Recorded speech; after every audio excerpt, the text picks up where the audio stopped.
possible spike in global oil as well as LPG prices, the Indian government has now issued fresh directions to safeguard domestic fuel supplies. The government has asked all refiners to maximize the production of liquefied petroleum gas or LPG and ensure that propane and butane streams are primarily used for LPG production.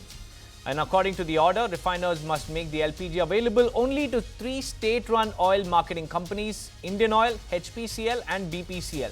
The government has also directed refiners not to use propane and butane for petrochemical production. In addition, public sector oil companies have been instructed to prioritize LPG supply for domestic consumers. And officials say the government's immediate priority is to protect household energy security and also maintain stable LPG availability across the country amid the ongoing geopolitical tensions. And meanwhile, the government sources have said that India currently has sufficient reserves of crude oil, petroleum products and LPG, and there is no immediate cause for concern despite all the disruptions in West Asia.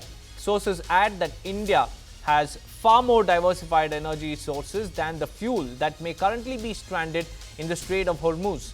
The country is in a comfortable position based on its existing reserves and contingency planning. Officials say that if supplies through the Strait of Hormuz are affected, India will increase imports from other countries to make up for any potential shortfall.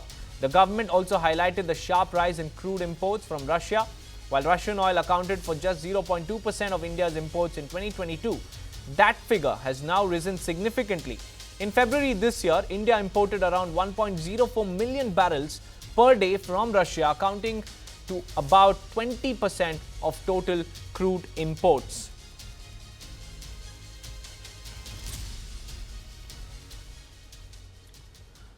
Viewers, energy supply disruption is looming amid the escalating West Asia war. Qatar has warned that Gulf states may halt energy exports within weeks if the war continues. And Qatar's energy minister, Saad Al-Kaabi, has issued a stark warning, saying even if the conflict ends immediately, normalcy will take time.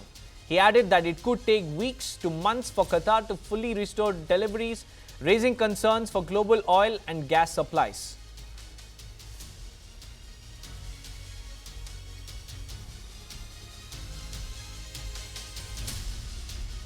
Now, according to Al-Kaabi, Gulf countries may be forced to halt energy exports if the war spreads further in the coming days in this particular region. And the concern is not about production, viewers. It's about shipping routes and infrastructure that could be at risk.